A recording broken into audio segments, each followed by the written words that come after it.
Hi, welcome to the lab and the first video for the hitting clinic. Today we're going to go over back grip and the importance of having a good grip on the bat.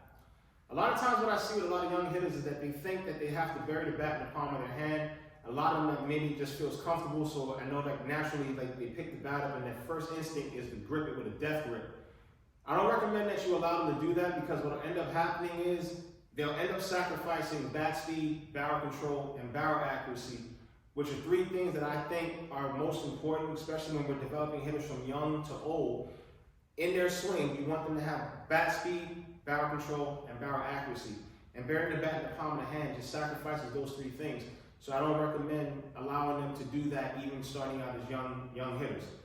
Ideally, what you want to do is you want them to lay the bat right across their fingers. You want them to gently lay the bat across their fingers. One way you can get them to do that, have them put the bat down on the floor, place their fingers right in the web of the fingers, right underneath around the handle, and then have them pick the bat up, and you'll see when they get there, if they've done it right, their middle row of knuckles will line up, or there will be some form of alignment with those middle row of knuckles. You might get to that point where they pick the bat up and see that the knuckles are a little off-centered.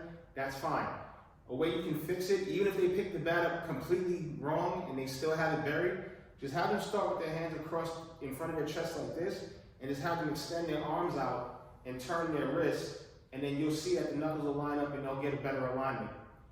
Once you get them to this point, the reason why it's so important is because, like I said, it just gives them a better feel for what they're doing, and then they'll have a better sense of when they're doing things wrong or when they're doing things right at the plate. And also, having a grip, a proper grip, it'll allow the bottom hand to really pull the bat through the entire hitting zone, which is what you want. You want the bottom hand to dominate the swing, not so much the top hand. You want the bottom hand to be able to pull the bat through the zone, while the top hand is guiding the barrel through the zone. So you have two hands on the bat. Each hand has a job.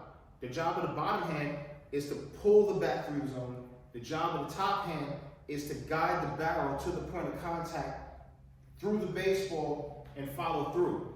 So having a good grip will help with that in the sense that if you choke the bat and you bury it in the palm of your hand, the bottom hand will start to pull, but at some point the top hand will take over sooner than you want it to, or the hitter would want it to, and the barrel ends up cutting into the zone and then coming right out of the zone, and it doesn't stay in the zone long enough, and that can lead to problems down the road, especially as they get older and they're facing better pitchers who have breaking balls, off-speed pitches, and things like that. You don't want the barrel to cut into the zone and cut out because it increases the margin of error at the plate for the hitter, and that's not what you want. So it's better to just train them early to get the proper grip so that their hands are nice and relaxed, the bat is nice and loose, they get good barrel control, they have better barrel accuracy, and they can really get that bottom hand to work through the entire zone and pull the bat through the zone, pull it to the point of contact, pull through the point of contact, and even pull through the follow-through.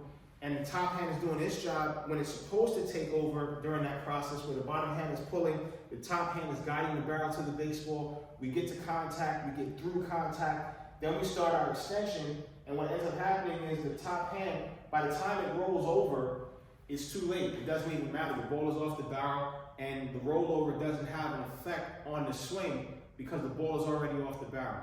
If that happens too soon, what ends up happening is the bottom hand isn't able to pull the bat through the zone completely, through the entire hitting zone.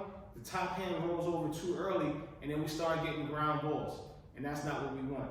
So just make sure that they have a good alignment with that middle row of knuckles so that their hands are nice and loose. And this doesn't matter, even young hitters, there's some older hitters that have this issue as well. And with the older hitters, just more so, just keep them mindful of it, that they'll gain better bat speed, barrel control, and barrel accuracy by having a good alignment. And important to that also is just that it'll allow the bottom hand to really pull, the bat through the entire hitting zone, and that top hand can guide the barrel to the point of contact through the zone as well, and all the way through to the follow-through. And by the time the turnover happens, it's not going to matter. And you'll get more efficient swings that way.